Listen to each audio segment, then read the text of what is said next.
봄이 많이 왔습니다. 벚꽃이 얼마나 아름다운지요. 멀리 갈 필요도 없어요. 동네 가까운 곳에 가로수들 속에 피어있는 그 벚꽃을 보기만 해도 그냥 가만히 있어도 기분이 좋아지는 것 같고 아주 상쾌해지는 것 같습니다. 여기 하객역고 이쪽에도 여러분 벚나무들이 쫙 가로수로 있죠. 근데 가끔씩 지나가다 보면 어떤 벚나무는요, 꽃이 하나도 안 핀 벚나무가 있습니다. 왜 그럴까요? 병들었어요. 죽어가고 있어요. 꽃이 안 필 때는 몰랐는데 꽃 피고 나서 알았어요. 아, 저 나무는 죽어가고 있구나. 병들었구나. 그렇죠? 여러분, 우리의 영혼이 병들지 않기를 간절히 소망합니다. 말씀의 은혜가 되어지고요. 또 나에게 주시는 말씀이다 라고 받으시면서 도전받고 깨닫고 또 삶 속에 결단이 있는 축복의 시간이 될 수 있기를 주님의 이름으로 축원합니다. 자, 우리는 지난 시간에 부활절을 보내면서 십자가의 요단을 건너 부활의 가나안으로 들어가자라는 제목으로 말씀을 함께 나누었습니다. 이스라엘이 지금까지 걸어왔던 이 40년의 광야와 이제 그들이 곧 들어가게 되어질 이 가나안 땅은요, 근본적으로 차이가 있습니다. 여러분, 광야와 이 가나안의 차이가 있는 것처럼 성경은 지금 우리의 몸과 그리고 장차 우리가 얻게 되어질 부활의 몸 사이에는 엄청난 차이가 있음을 이야기해주고 있지 않습니까? 여러분, 지금의 몸은 어떤 몸이에요? 이게 병들고 죽어 썩어 없어질 몸입니다. 나이 앞에 장사가 없어요. 다 나이가 들면 원치 않아도 병도 찾아오고 내가 점점점 죽음에 가까우고 있다. 다 느끼시지 않습니까? 그러나 부활할 몸은 전혀 안 그렇죠. 달라도 너무 달라요. 상하는 것도 병드는 것도 뭐 죽어 없어지는 거 이거랑은 전혀 관계가 없습니다. 그래서 사도 바울은 고린도전서 15장에서 이런 부활의 몸을 일컬어서 여러 가지로 이야기하고 있지만 신령한 몸이다. 또 영광스러운 몸이다. 그렇게 표현하고 있는 것을 봐요. 그러면 여러분, 왜 우리에게 이런 몸이 필요한 걸까요? 왜 우리의 부활할 몸이 지금의 몸과는 다른 이런 영광스러운 몸이 되어야 할까? 여러분, 사도 바울은 그 부분에 대해서 고린도전서 15장입니다. 50절에서 이렇게 설명하고 있어요. 자, 거기 말씀 보면 이렇게 나오죠. 혈과 육은 하나님의 나라를 이어받을 수 없고 또한 썩는 것은 썩지 아니하는 것을 유업으로 받을 수 없다. 이야기 이제 그거죠. 이 썩을 몸으로는 썩지 아니한 영원한 하나님의 나라를 절대 유업으로 받을 수 없다는 얘기예요. 우리가 들어가서 살게 될 하나님의 나라는 여러분 썩어 없어지는 것이 아니에요. 찬란하고 영광스러움이 영원한 것이에요. 근데 거기에 마땅히 들어가서 살게 될 우리의 몸이 썩어 없어질 몸이라면 이건 안 된다는 거예요. 그러니까 우리의 몸 역시도 썩지 아니할 신령하고도 영광스러운 몸이 되어야 한다. 논리적으로도 이러면 맞는 이야기 아닙니까? 그렇죠? 그러면 여러분, 그 영광스러운 부활의 날이 올 때까지 우리는 어떻게 그날을 준비하고 기다리며 있어야 할까? 여러분, 이건 역시도 그 요단을 건너는 이스라엘의 모습을 보면서 우리가 교훈을 얻어야 될 줄로 압니다. 여러분, 이스라엘이 요단을 건넜어요. 정말 육지처럼 건넜어요. 그들이 이 요단을 건너 가나안에 들어가게 되어질 때 그들이 여러분 어떤 모습이었죠? 한 가지를 이야기하고 있었어요. 단 한 가지였어요. 여호수아 3장 3절이었습니다. 여러분, 그 말씀을 보면 제사장들이 언약궤를 메고 그 요단을 건널 때에 여호와의 언약궤 메는 것을 보고도 너희가 있는 곳을 떠나 그 뒤를 따르라. 그렇게 이야기해요. 간단하게 말씀드리면 그거예요. 요단 건널 때 다른 거 보지 마. 언약궤만 보고 따르라. 이거예요. 언약궤만 보고 따르라. 여러분, 이스라엘이 오직 언약궤만 보고 그 뒤를 따르는 것처럼 부활의 날, 영광의 날, 우리 주님 재림하시는 그날까지 우리는 뭘 봐야 될까요? 여러분, 우리가 주님만 봐야 되지 않을까요? 하나님만 생각하며 우리가 그렇게 살아야 되지 않겠어요? 특별히 여러분 3장 15절의 말씀을 참조해 보니까 이때는 여러분 요단이요 여느 때와 달랐어요. 강물이 범람하는 때예요. 평소에는 그 강폭이 한 30m 정도라고 합니다. 근데 이 범람하는 때는요, 이 강둑까지 막 그냥 강물이 차고 흘러 넘쳐서 폭이 1.6km나 된대요. 수심이 3에서 4m 정도로 깊어지고요. 물살도 시속 16km 정도로 아주 급류가 흐르고 있는 그때라고 이야기합니다. 그럴 때 여러분 그 범람하고 급류가 흐르고 있는 요단 강물을 보면서 이스라엘 백성들이 굉장히 망설이며 두려워하지 않았을까요? 이거 어떻게 건너? 이거 어떻게 건너냐고 굉장히 여러분 두려워하며 망설였을 것 같아요. 그때 하나님이 말씀하시는 게 뭐죠? 언약궤만 봐. 넘실거리는 강물 보지 마. 언약궤만 보고 언약궤의 뒤를 따르라. 우리가 주님처럼 영광스러운 부활의 몸을 입을 때까지 세상은 정말 범람하는 요단 강물처럼 우리를 삼키려고 달려들 거예요. 정말 무서우리만큼. 이 세상 가운데 있는 나는요, 정말 골리앗 앞에 서 있는 어린 소년 다윗처럼 두렵기도 하고 걱정도 많고. 여러분, 연약한 우리는 이 거대한 세상 앞에 얼마나 여러분 두려울 때가 많이 있습니까? 그때 우리가 해야 할 일이 뭘까요?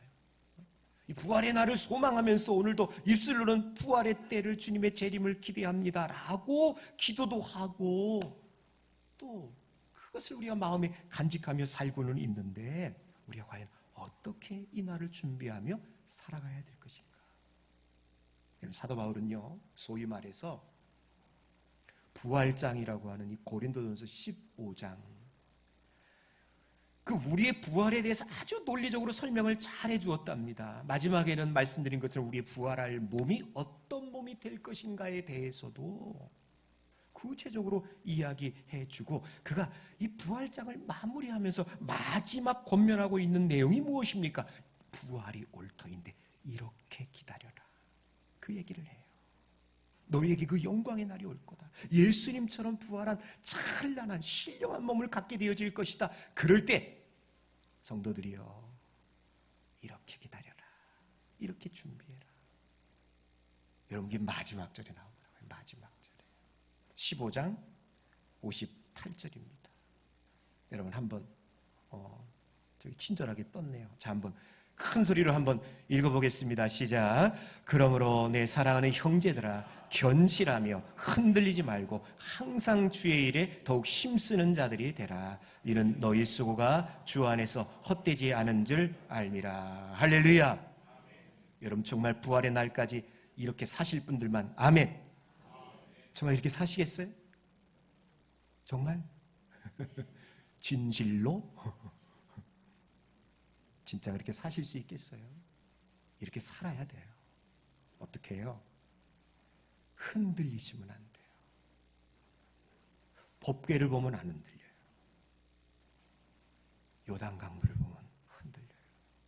치솟는 물가, 어려워지는 세상, 힘들기만 한 세상, 사회현상 흔들려요. 요동해요.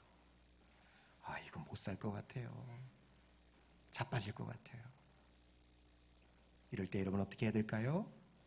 견실하며 흔들리지 말자.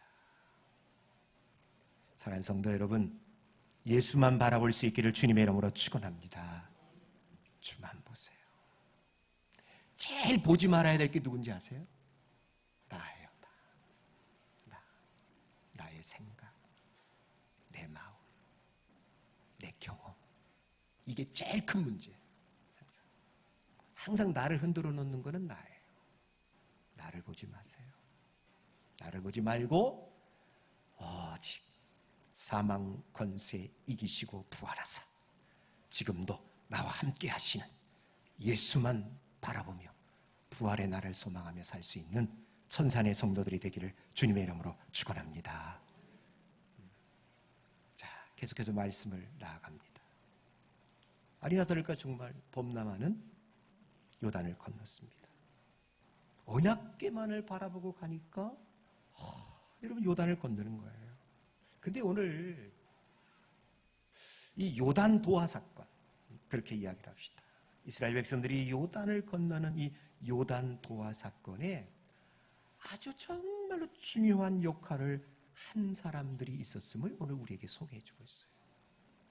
물론 여호수아가 지도자니까 그 양반이 제일 어떤 우리에게 인사이트를 주죠. 근데 여호수아는 좀 이렇게 남겨놓고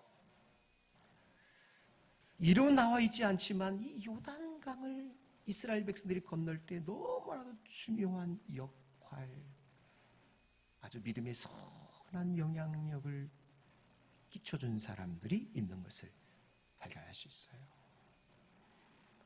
오늘 3장 15절부터 17절까지의 말씀을 보면 이 사람들이 누군지에 대해서 금방 알 수 있어요.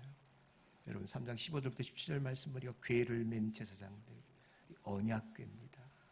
여호와의 법궤, 언약궤를 맨 제사장들이 발을 물에 딱 담그기 시작하니까 저 범람한 채 급류로 흘러내려오던 요단강물이 서서히 멈춰주기 시작하는 거예요. 하나님께서 역사하십니다. 아담 성읍 변두리에 내려둔 물이 쌓이기 시작하는 거예요. 여러분 이게 도대체 상상이 잘 안 돼요. 이 내려둔 물이 어떻게 쌓일까? 막 벽처럼 쌓이지 않았을까요? 그냥 굳이 상상을 해본다면 그 홍해 그 가르는 그 십계라는 영화 보셨죠? 그 찰튼 헤스턴 나오는 십계 보면은 모세가 지팡이를 쫙 하니까 그냥 바다가 쩍 걸리면서 바닷물이 이렇게 벽처럼 쌓이지잖아요. 그러니까 혹시 이것도 그러지 않았을까 하는 상상을 해봐요. 하여튼간에 중요한 것은 여기 나와 있는 것처럼 그 아담 성읍 변두리에 이 물이 물벽을 이루면서 쌓이면서 더 이상 흘러내리지 않는 거예요. 이 법궤를 맨 제사장들은 지금 여러분 그 강 한복판에 중앙이었을 겁니다. 이스라엘 백성들이 지나가는 그 강 한복판에 법궤를 메고 꼼짝없이 서 있습니다. 언제까지? 백성들이 다 지나갈 때까지 법궤를 메고 서 있어요. 여러분 저 그림을 제가 하나 보여주세요. 저 그림이에요, 여러분. 그 맨 앞에는 갓, 루벤, 므낫세 반지파. 이 사람들은 아시다시피 이미 그 요단 동편입니다.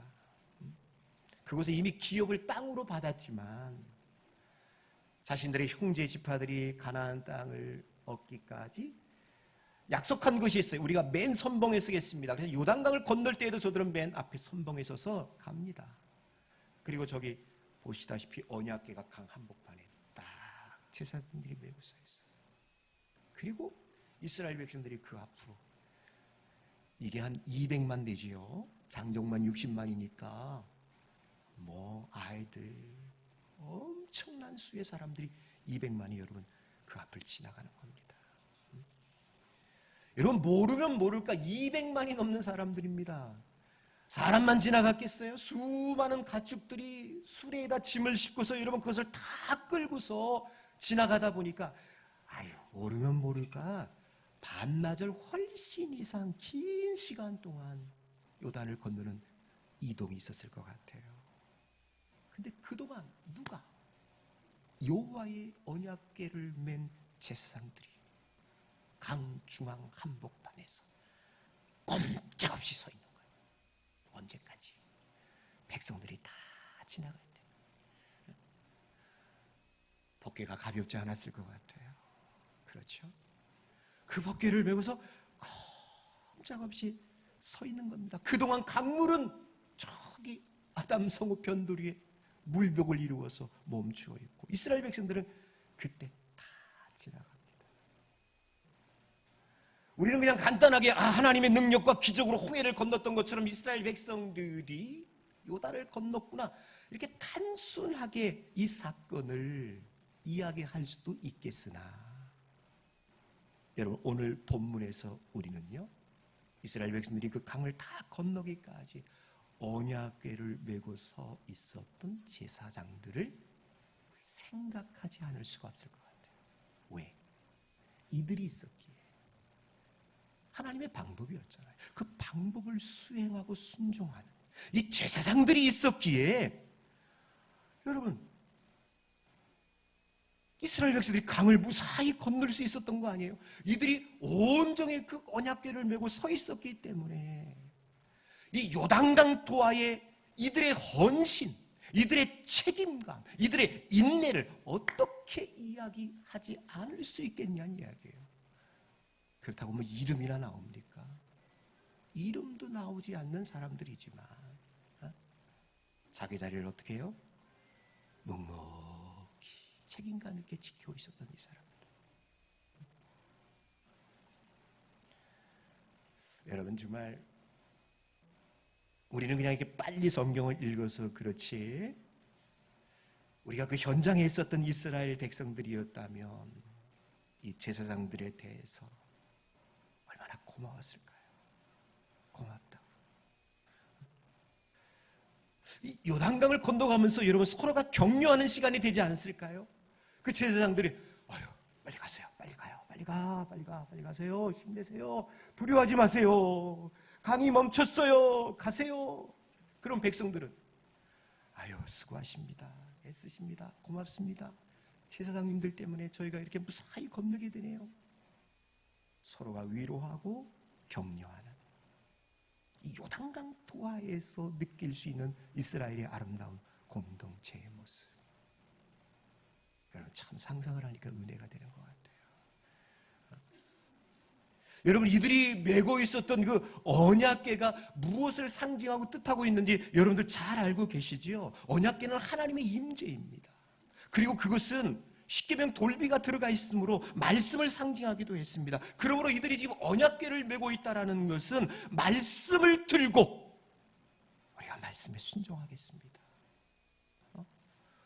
또 하나님에 대한 하나님이 우리와 함께 하신다는 그 믿음을 가지고서 하나님이 정말 우리를 지키시고 있다는 그 믿음을 가지고 묵묵히 이 제사장들은 지금 자신의 사명과 책임을 다하고 있는 거예요. 이들이 이스라엘의 지도자들이었어요. 제사장들은 이스라엘의 지도자들이잖아요. 교회의 지도자가 어떠해야 되는가를 이야기해줘요. 여러분 우리는 참 너무 쉽게 그 영적 지도자들에 대해서 욕하고 비판하는 경향이 참 많은 것 같아요. 뭐 시대가 그렇게 돼버렸어요. 근데 여러분 좀 기억하세요. 영적 지도자들이 뭐 미우나 고우나 그래요. 여러분들 마음에 드나 안 드나 이분들이 묵묵히 하나님의 말씀을 붙들고 하나님이 우리와 함께 하신다는 그 믿음을 갖고 이 자리를 굳게 지키고 포기하지 않고 있기 때문에 많은 성도들이 인생의 요단을 무사히 건너가고 있는 것은 아닐까요? 여러분 그렇게 생각하신 적은 없으세요? 저분들이 거기 있기에 저분들이 믿음을 지키고 있기에 말씀을 붙들고 있기에 우리가 인생의 이 범람하는 요단을 건너고 있구나. 그런 생각 하신 적 없으세요? 자, 이제 우리 교회는요, 참 4월을 시작하면서 아주 중요한 날을 우리는 하나를 또 보내야 합니다. 4월 27일 5명의 장로님을 비롯하여서 또 3분의 안수 집사님들, 또 8분의 우리 권사님들을 교회의 직분자, 중직자로 우리가 임직하는 시간을 갖습니다. 이분들은 교회의 다 리더들입니다. 자, 저는 어제 이 말씀을 준비하면서 이분들이 정말 이분들이 언약궤를 메고 자신의 자리를 묵묵히 지킨 제사장들의 길을 걸어갔으면 좋겠다. 그 생각을 했어요. 정말 이번에 임직받는 이분들이요, 언약궤를 메고 자리를 묵묵히 지킨 제사장들의 길을 하나님 꼭 걸어가게 해주십시오. 꼭 그 길을 걸어가게 해주십시오. 여러분 보세요. 교회 리더라는 것이 도대체 뭡니까? 중직자라는 게 뭡니까? 앞서가는 분들이 도대체 어떤 분이어야 합니까? 여기 보세요. 제사장들의 모습을 통해서 우리가 깨닫지 않습니까? 제일 먼저였습니다. 그 범람하는 요단강물에 발을 제일 먼저 담근 사람들이 제사장들이었어요. 백성들이 다 건널 때까지 법궤를 맨 채 오랫동안 참고 기다리며 건너가는 백성들을 위로하고 격려해 준 사람들이 제사장들이었어요. 백성들이 다 건넌 후에야 제일 맨 나중에 무트로 올라온 사람들이 제사장들이었어요. 요단 도하의 시작과 끝에는 법궤를 맨 제사장들이 있었어요. 교회 리더는 그런 분들 아닙니까? 그래야 되는 거 아니겠어요, 여러분? 처음과 마지막에 항상 있는 사람. 비록 넘실거리는 강물이지만 오직 하나님의 말씀과 하나님에 대한 믿음을 가지고 제일 먼저 강물에 발을 내디딜 수 있는 용기와 결단이 있는 사람들. 이게 리더 아니에요? 온 성도들이 강물을 건널 때까지 참고 기다려주며 지치고 힘들어하는 사람이 있다면 찾아가서 위로해주고 등을 토닥여줘서 그들의 발걸음이 뒤처지지 않도록 힘을 북돋아주는 사람. 불가능 앞에 사자 같은 용기와 무쇠 같은 인내와 책임감을 가진 사람. 이 사람들이 교회 리더가 되어야 되는 거 아니겠어요? 교회 중직자가 되어야 되는 거 아니겠어요? 여러분, 존 맥스웰이라는 분이 있어요.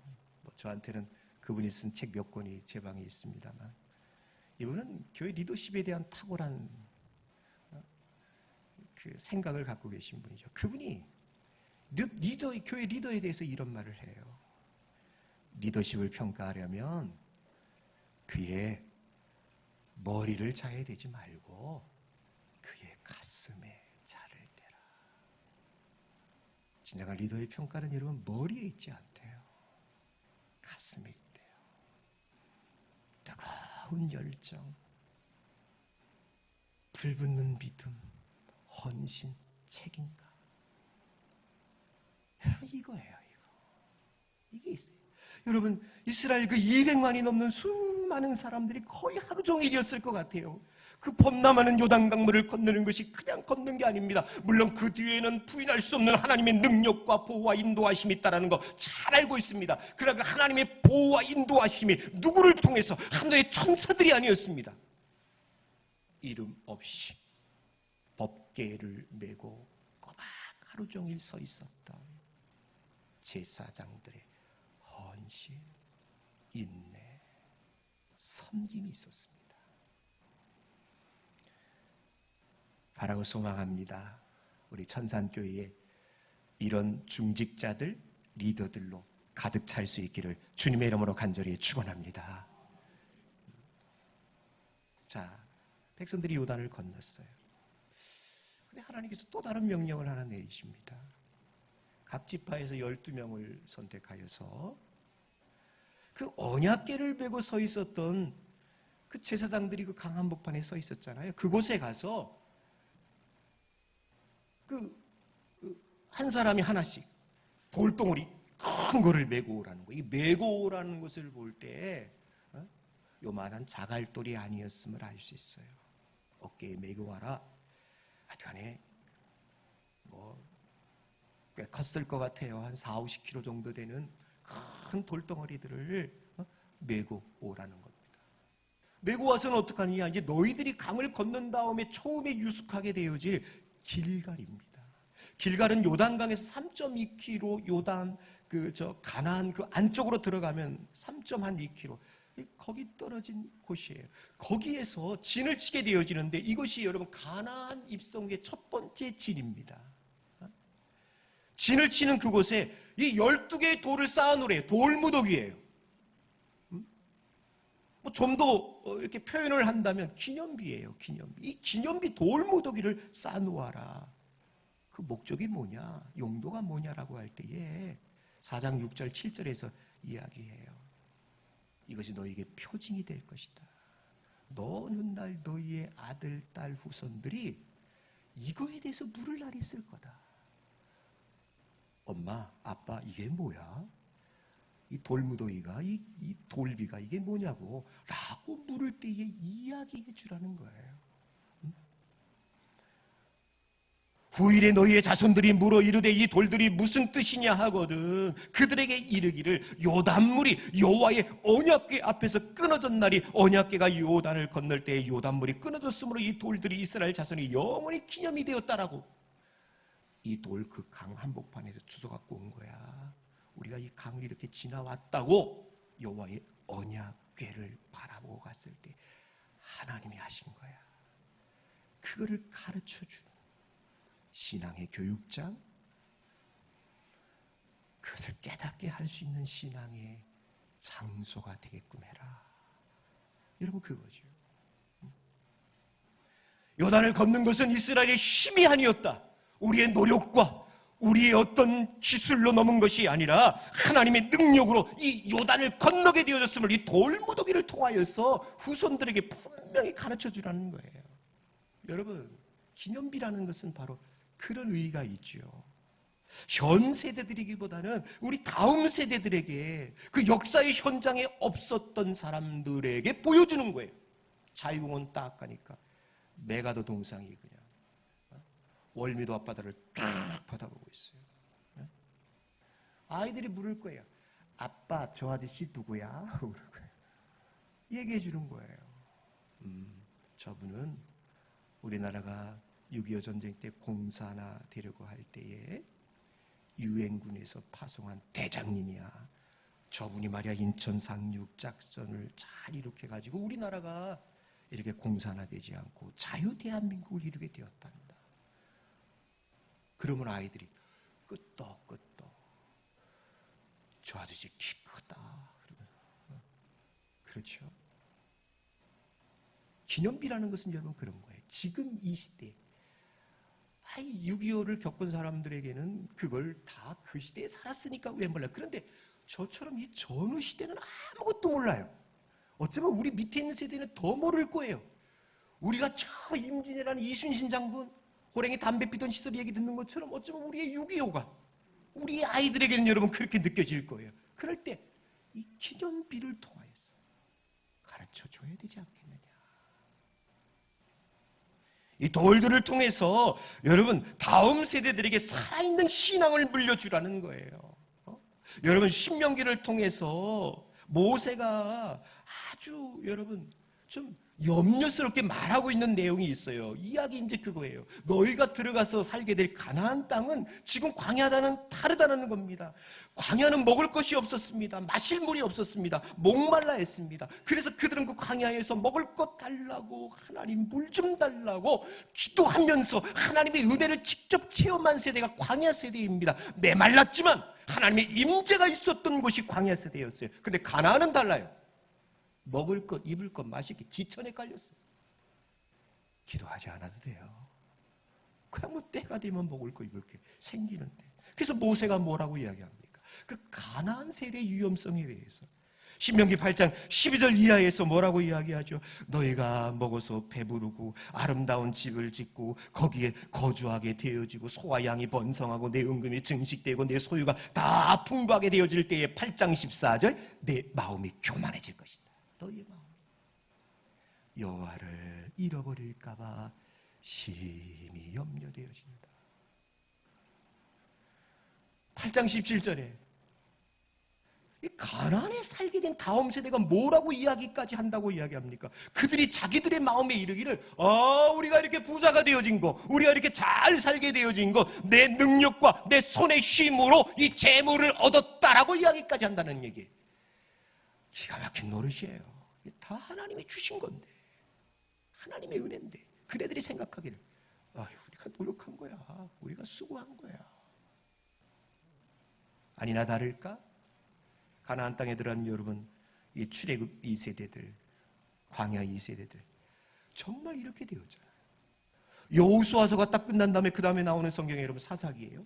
사사기는 가나안 정책 시대입니다. 그들이 어떻게 되어집니까? 정말 이 말씀 그대로 되어졌어요. 분명한 것은 헐벗고 가난한 세대들보다 아주 물질적으로 풍요롭고 평안한 세대가 되었지만 그들이 타락을 하기 시작하는데 하나님이 없어요. 막 혼합주의가 나타나요. 하나님과 가나안의 신들을 막 짬뽕으로 심겨요. 섬겨요. 그래서 어쩌면 하나님이 이런 세대가 올 줄 알고 미리 예측이라도 하셨듯이 얘들아 그런 시대가 너에게 올 것이니 그 다음 세대들을 위해서 돌무더기 갖고 와서 기념비 쌓아놓아라. 아이들이 묻거든 그거에 대해서 이야기해 주어라. 여러분 오늘 이 이야기가 결코 이스라엘 역사의 가나안 2세대들의 이야기가 아니고 우리 집안 이야기고 우리 교회 이야기고 이 땅에 있는 모든 교회들의 이야기라는 거 여러분 느끼시죠? 여러분 20세기 초 우리나라는요 동방의 어두운 나라였습니다. 은둔의 나라였습니다. 일제 치하에서 핍박과 압제 수탈 속에서 빛을 보지 못한 나라였어요. 그런데 여러분 이 어둠의 동토에 선교사들이 복음을 들고 들어왔어요. 그들이 학교를 세웁니다. 병원을 세웁니다. 미신, 우상숭배, 축첩제도 같은 모든 악습들을 다 타파해요. 술과 도박 이런 폐습들을 다 끊어버리는 계몽운동을 일으키려 했어요. 철부지 아이들이요 이 선교사들이 세운 학교와 교회에 가가지고 성경을 읽고 배우면서 자연스럽게 한글을 깨우쳐요. 기도를 배워요. 결코 꺾이지 않는 자유와 사랑의 정신을 배웠고 하나님에 대한 믿음이 그들 가운데 소복히 쌓이기 시작했어요. 여러분 그때 말씀과 기도를 배운 이 코흘릭의 아이들이 이 나라의 성각자들과 지도자들이 되었다는 거 알고 계시죠? 도산 안창호, 김구 선생, 이승만, 서재필, 박규식, 신규식, 이승훈 등등. 여러분 이분들 모두가요 다 선교사들이 세운 학교에 가서 서양 문물만 배운 게 아니에요. 하나님의 말씀을 들었어요. 하나님을 알았어요. 이분들 모두가 우리의 독립과 근대화를 위해서 피를 흘리신 분들이 아닙니까? 어디 그뿐입니까? 6.25 동란이 발발하게 되었을 때 한국전쟁으로 나라는 온통 잿더미가 되어졌습니다. 근데 우리는 흔히 말하기를 한강의 기적을 일으켰어요. 이전 세계 어느 곳에서도 이제는 내다 놓아도 조금 더 부끄럽지 아니하는 정말 대한민국이 경제대국을 이루었어요. 원조받던 나라가 이제 원조해주는 나라가 되어졌어요. 경제 10위권 안에 드는 부강한 나라가 되어졌어요. 여러분 이게 그냥 된 거예요. 그거 아니잖아요. 이렇게 부강한 나라, 잘 사는 나라가 되기까지 새벽정이 울릴 때 예배당의 종도 함께 울렸고 삼천리 판도 금수강산 방방곡곡마다 세워진 예배당에서 말씀과 기도, 찬송의 함성이 끊어지지 않았어요. 나라를 위한 구국의 기도는 멈춰지지 않았어요. 여러분 그때 우리 어른들의 삶은 너무나도 고달프고 배고프고 힘든 광야와 같은 시간을 보냈지만 굶주림의 홍해도 악습과 구습의 여리고도 다 무너뜨릴 수 있었어요. 왜요? 하나님이 함께하는 역사를 경험했어요. 하나님이 구름기둥 불기둥으로 이스라엘을 보호해 주었던 것처럼 우리들 가운데는 우리의 어머니 아버지 세대 가운데 부인할 수 없는 성령의 임재와 때마다 시마다 베푸시는 만나와 샘물 같은 은혜가 우리들 가운데 흘러넘쳐서 지치고 가난 영혼들 속에 용기와 힘을 주었음을 우리는 잘 알고 있습니다. 분명 광야였지만 그곳엔 은혜와 하나님의 역사가 있었습니다. 근데 우리는 지금 알아요. 이 시대가 다 지나간다는 것을. 이 시대가 다 지나갔어요. 우리는 더 이상 빵을 달라고 물을 달라고 하나님 좀 더 잘 살게 해달라고 빵꾸난 고무신 신지 않게 해달라고 우리 아이 대학 가게 해달라고 더 이상 그런 기도하지 않습니다. 요즘 대학은 웬만하면 다 가니까. 어느 시대보다도 물질적인 풍요와 안정을 누리고 있는 시대에 우리는 살고 있습니다. 모든 것이 너무나도 풍요로워요. 그 풍요 위에 하이 클래스가 되는 것이 목적이지 굶지 않게 해달라고, 배고프지 않게 해달라고. 여러분, 이거는 우리에게 더 이상 맞지 않는 기도의 제목이 되고 말았어요.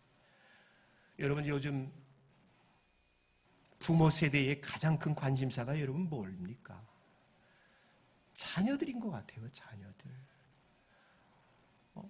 그 자녀들이 안정되고 성공한 삶을 사는 거예요. 그러다 보니까요, 이게 정말 이 문제가 많아요. 엄청난 시간과 물질을 쏟아부어 가지고요, 이 아이들의 학업 성적을 올리는데 아직 뭐 이 집 저 집 뭐 가릴 것 모든 다 자녀들을 둔 집들이 다 거기에 지금 올인하고 있습니다.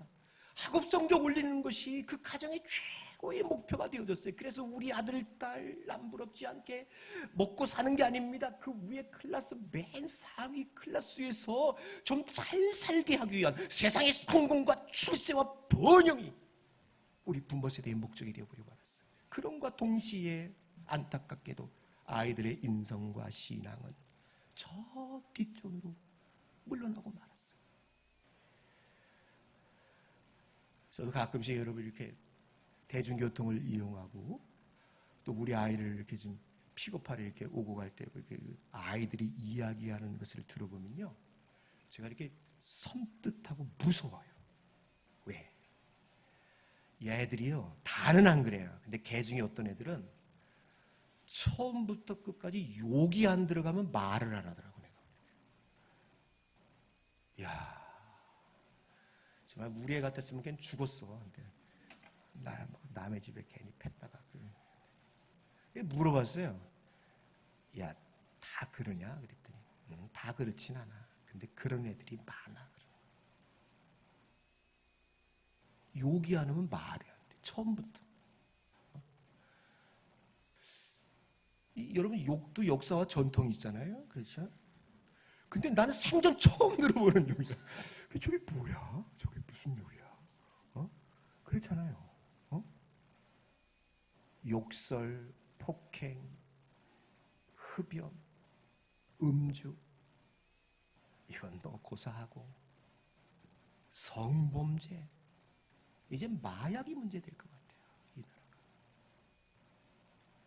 이 청소년들의 중범죄자들이 점점 더 이렇게 높아지고 있지 않습니까? 좋아요. 걔네들은 그래요. 교회도 안 다니는 세상 아이들이니까 그렇다고 합시다. 근데 우리 교회 다니는 우리 아이들을 보건대 정말 죄송합니다. 근데 저의 솔직한 심정이기도 해요. 이놈들이 교회는 나오는데 가끔씩 내가 고개를 뺑뚱하고 싶을 때가 있어요. 이게 믿음이 있는지 없는지 도대체 내가 판가름이 안 난다는 얘기야. 얘가 정말 믿음이 있는지 없는지 분간이 되지 않아요. 제가 느끼는 게 뭘까요? 이미 우리는 가나안에 들어왔다. 이미 우리는 가나안에 들어왔다. 세상의 아이들은 아닐 거예요. 그러나 우리 집 아이들은, 우리 교회 클래스, 천산 클래스 안에 있는 아이들은 믿음의 선배인 우리들에게, 그리고 부모인 여러분들에게 물을 것입니다. 엄마의 하나님이 누구야? 아빠의 신앙이 뭐야? 라고 물을 거예요. 준비가 돼 있습니까? 엄마의 신앙이 뭐냐고, 엄마가 그렇게 믿고 따르는 하나님이 도대체 어떤 하나님이시냐고 물을 거예요. 그때 말해 주어야 돼요. 나의 하나님이 이런 하나님이라고.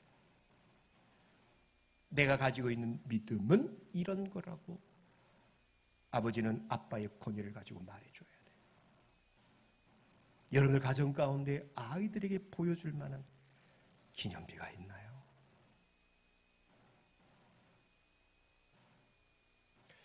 우리 집에 제 방에 성경책 2권이 있어요. 다 일반적인 이야기이지만 그냥 합니다. 한켠에 끄는 아버지가 보던 거고요, 한켠에는 어머니가 보던 거예요. 성경이 개역개정으로 바뀌지 않았다면 저렇게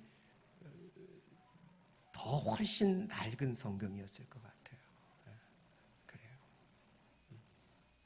이렇게 아침에 좀 봤어요. 늘 보진 않아요. 그냥 저걸 보면서 그런 생각이 들어요. 그래, 나에게는 우리 부모님의 신앙이 피가 흐르고 있다.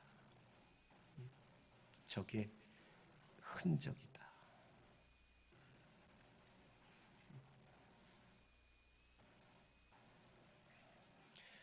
여러분, 우리의 다음 세대들이, 우리가 나이가 들어가면서 이 아이들이 세상 속에서 방황하고 갈팡질팡하고 뭔가가 신앙의 방향성을 잡지 못할 때 혹시 우리에게 묻지 않을까요? 목사님의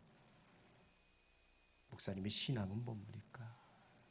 우리 부모에게 장로님, 도대체 장로님이 믿고 있는 하나님은 뭡니까?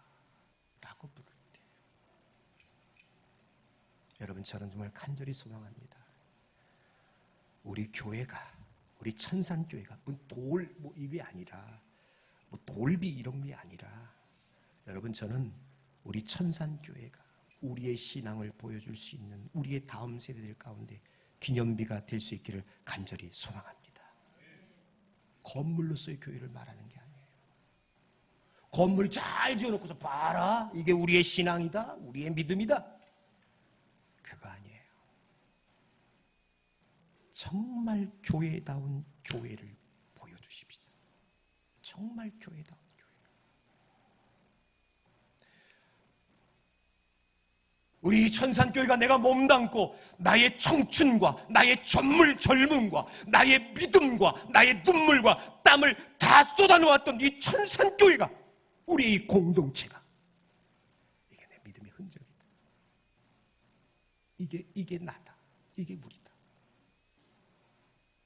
정말 세상이 힘들고 어려울 때에도 이곳에 나와서 나는 기도했고, 교회가 아무리 어렵고 힘들더라도 나는 앞장서서 일했고, 나는 끌어내리지 않았고, 나는 앞에 서 있었고, 믿음을 지켰고 순종하고 헌신했다. 목사님이야 장로님, 집사님들 모두가 하나 되어졌어.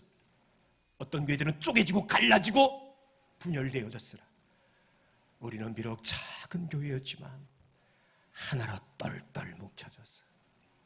가르치고 치유하고 전파하는 예수님의 생명사역을 지금까지도 이루고 있는 이 천산교회가 우리의 믿음의 기념비이고 우리의 흔적이다. 이거를 물려줄 수 있는 우리 천산교회 성도들이 되기를 주님의 이름으로 간절히 축원합니다. 그 일을 해주십시오. 앞장서 주십시오. 여러분들의 믿음의 선봉에 우리의 아이들이 쫓아오게 여러분들이 도와주십시오. 요단강을 건널 때 법궤를 메고 있었던 그 제사장들처럼 묵묵히, 말이 아니라 믿음과 순종과 인내와 헌신으로 그 자리를 지켜주십시오. 아이들이 볼 거예요. 이게 우리 어머니 아버지의 믿음이었고 이렇게 세워진 교회가 우리의 기념비구나 라는 것을 깨닫게 되어지고, 아이들도 우리의 다음 세대들도 그 길을 우리와 같이 똑같이 걸어가게 될 줄로 믿습니다. 그 축복이 있기를 주님의 이름으로 간절히 축원합니다. 함께 찬양합시다. 우리 347장 찬양합시다.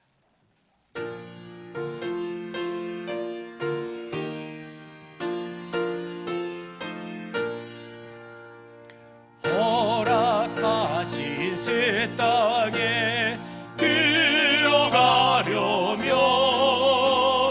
마음의 준비를 다하여 임서이라 세아멘. 여호수아 본받아 앞으로 가세.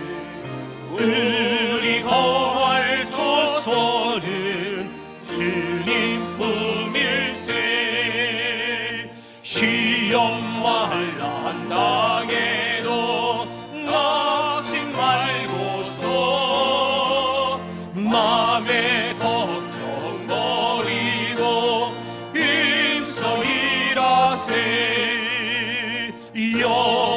여호수아 본받아 앞으로 가세. 아멘 아멘 아멘. 우리 거할 조선은 주님 품일세.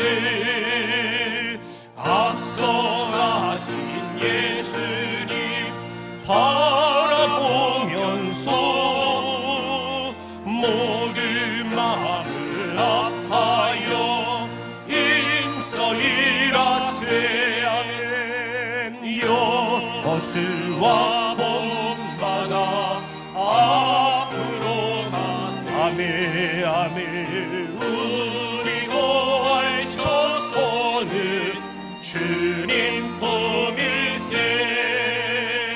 일할 것이 아직도 많이 있으니 담대하게 나가서 힘써 일하세. 여호수아 본받아 앞으로 가세. 우리 거할 조선은 주님 품일세. 아멘. 하나님 아버지, 언제라도 한번 세상이 잠잠했던 적이 있었습니까? 늘 세상은 범람하고 넘실거리는 요단 강물처럼 우리를 향하여 삼키려고 달려들 때가 다반사였습니다. 주님, 인생의 승리의 비결은 오직 하나, 하나님만 바라보고 믿음 가운데 순종하며 가는 것밖에 없는 줄로 압니다. 우리 사랑하는 천산의 가족들, 흔들리지 말고 견고하여 믿음의 주만 바라보며 부활의 날까지 승리케 하여 주시옵소서. 하나님, 좌로나 우로나 치우치지 말게 하여 주옵시고, 갈팡질팡 우왕좌왕하지 않게 하여 주시옵시고, 목표를 바르게 정하고 주님 뜻을 분별하여 행할 수 있는 저희들이 되게 하여 주시옵소서. 좋은 리더들이 세워지길 바랍니다. 약물일 가운데 본이 되어지고 성도들에게 위로가 되어지고 격려가 되어지고, 먼저 설선수범 앞장서서 여호와의 언약궤를 메고 서 있었던 제사장들처럼 이번에 임직받는 모든 분들이 그리 되게 하여 주시옵시고, 그분들의 헌신과 눈물과 모범된 삶을 통하여서 교회가 평안한 가운데 더욱더 부흥되며 성장하는 은혜로운 역사를 경험하게 하여 주시옵소서. 다음 세대들을 축복하사 우리의 신앙의 본을 따라 그들도 잘 믿음의 길을 걸어가게 하여 주시옵시고, 심히 염려되고 걱정되오나 하나님, 우리가 고삐를 놓지 않고 그들을 바르게 양육하겠습니다. 최선을 다하겠습니다. 그들에게 물려줄 신앙의 유산을 꼭 남겨놓겠습니다. 다시 한번 결단하는 중에 천산교회가 지금보다 미래가 더 있는 교회 되게 하여 주시옵소서. 예물을 받아주시고 바친 손길마다 복되게 하여 주시되 건강과 평안과 형통의 복을 하나님께서 더딥혀 주시옵소서. 감사드리고 예수님의 이름으로 기도하옵나이다. 아멘.